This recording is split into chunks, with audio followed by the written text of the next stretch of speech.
بسم اللہ الرحمن الرحیم الحمدللہ رب العالمین والصلاة والسلام علی رسولہ الکریم محمد وعلی آلہ وصحبہ اجمعین ومن تبعہم بإحسان الی یوم الدین اما بعد۔ میرے بزرگ اور دوست اور اسلامی بھائیوں اور بہنوں، السلام علیکم ورحمۃ اللہ وبرکاتہ۔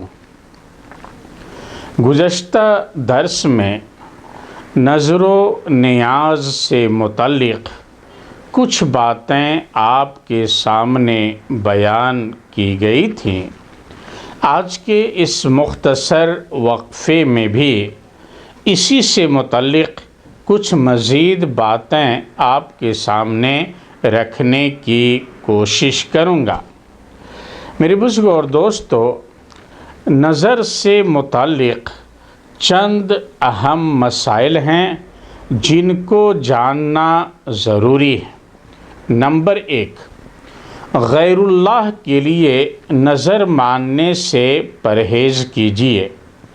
یاد رکھیے کہ جس نے غیر اللہ کے لیے نظر مانا اس نے شرک اکبر کا ارتکاب کیا، جیسے قبروں کے لیے، بتوں کے لیے اور خانہ کعبہ وغیرہ کے لیے نظر ماننا، یہ سب کے سب شرک اکبر ہے۔ ان لوگوں کو ڈرنا چاہیے جو اولیاء کرام یا بزرگان دین وغیرہ کے لیے نظر مانتے ہیں، انہیں اللہ کی بارگاہ میں توبہ کرنی چاہیے۔ نمبر 2، جس نے اللہ کی نافرمانی اور معصیت کی نظر مانی، مثلا یوں کہا کہ میں اللہ کے لیے نظر مانتا ہوں کہ میں شراب پیوں گا، تو یہ نظر حرام ہے اور اس ضمن میں درج ذیل چیزیں مرتب ہوں گی۔ پہلی چیز، نظر منعقد ہو جائے گی مگر اس سے پورا کرنا حرام ہوگا، کیونکہ گناہوں کے ذریعے اللہ تعالیٰ کا تقرب حاصل نہیں کیا جا سکتا۔ دوسری چیز، اس کے عوض میں قسم کا کفارہ ادا کرنا واجب ہوگا۔ حضرت عائشہ رضی اللہ عنہا سے روایت ہے کہ نبی صلی اللہ علیہ وسلم نے فرمایا، لا نظر فی معصیہ وکفارتہ کفارۃ یمین، کہ گناہ اور معصیت کے کاموں میں نظر نہیں ہے اور اس کا کفارہ قسم کا کفارہ ہے۔ اس حدیث کو امام احمد اور اہل سنن نے روایت کیا ہے اور حدیث صحیح ہے۔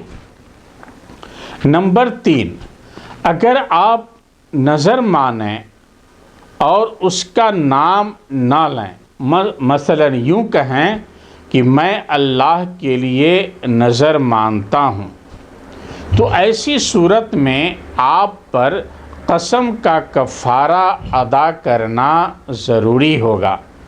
حضرت عقبہ بن عامر رضی اللہ عنہ سے مروی حدیث میں ہے کہ نبی صلی اللہ علیہ وسلم نے فرمایا، کفارۃ النظر کفارۃ الیمین، کہ نظر کا کفارہ قسم کا کفارہ ہے۔ یہ صحیح مسلم کی روایت ہے۔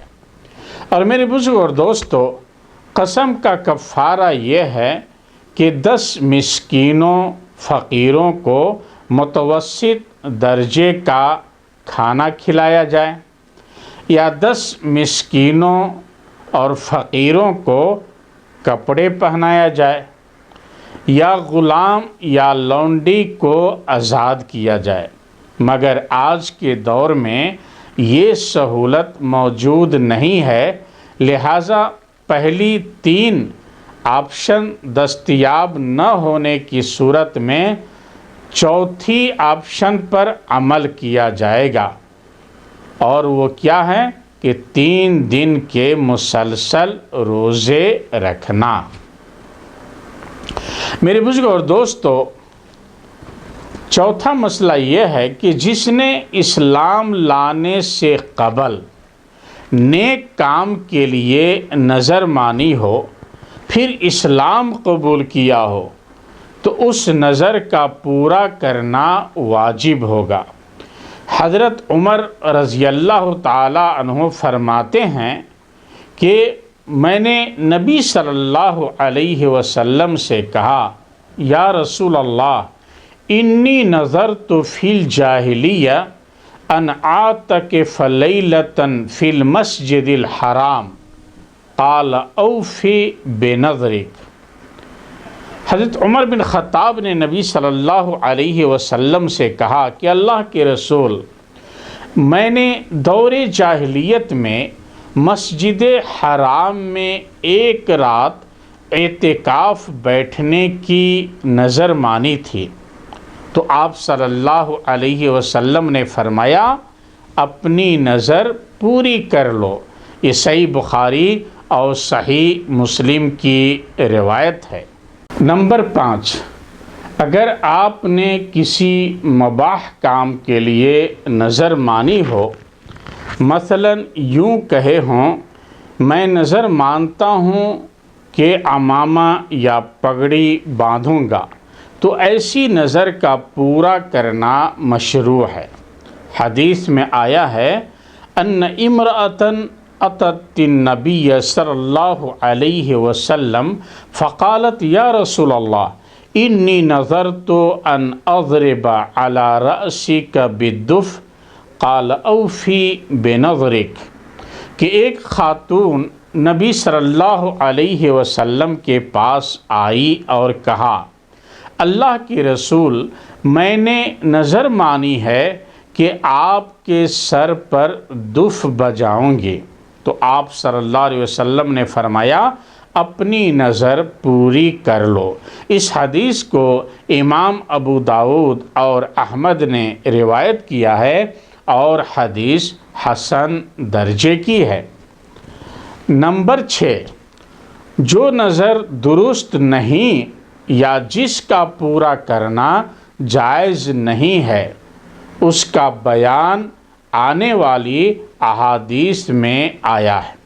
حضرت عمران بن حسین رضی اللہ عنہ سے مروی حدیث میں ہے کہ نبی صلی اللہ علیہ وسلم نے فرمایا، لا نظر فی معصیت اللہ ولا فیما لا یملک ابن آدم، کہ اللہ کی معصیت میں نظر نہیں ہے اور نہ اس چیز میں جس کا انسان مالک ہی نہ ہو۔ اس حدیث کو امام نسائی اور ابن ماجہ نے روایت کیا ہے اور حدیث صحیح۔ حضرت عبداللہ بن عمرو بن عاص سے مروی ہے کہ نبی صلی اللہ علیہ وسلم نے فرمایا، ولا وفاء نظر الا فیما یملک ولا نظر الا فیما ابتغی بہ وجہ اللہ، کہ نظر وہی پوری کی جائے گی جس کا انسان مالک ہو، اور نظر اسی چیز میں مانی جائے گی جس سے اللہ کی رضا حاصل ہوتی ہو۔ اس حدیث کو امام ابو داؤد اور حاکم نے روایت کیا ہے اور حدیث حسن درجے کی ہے۔ اسی طرح حضرت عبداللہ بن عمرو سے مروی ہے کہ نبی صلی اللہ علیہ وسلم نے فرمایا، لا نظر ولا یمین فیما لا یملک ابن آدم ولا فی معصیت اللہ ولا فی قطیعت رحم، کہ نظر اور قسم اس چیز کے اندر نہیں ہے جو انسان کی ملکیت میں نہ ہو، اسی طرح اللہ کی نافرمانی اور رشتہ داروں سے قطع تعلق کے اندر نظر نہیں مانی جائے گی۔ اس حدیث کو امام ابو داؤد اور حاکم نے روایت کیا ہے اور حدیث صحیح۔ میرے بزرگ اور دوستو، باقی باتیں انشاءاللہ العزیز اگلے درس میں بیان کرنے کی کوشش کروں گا۔ اللہ تعالیٰ سے دعا ہے کہ اللہ تعالیٰ ہم سب کو دین کی باتیں سننے، سمجھنے اور عمل کرنے کی توفیق عطا فرمائے۔ والسلام علیکم ورحمۃ اللہ وبرکاتہ۔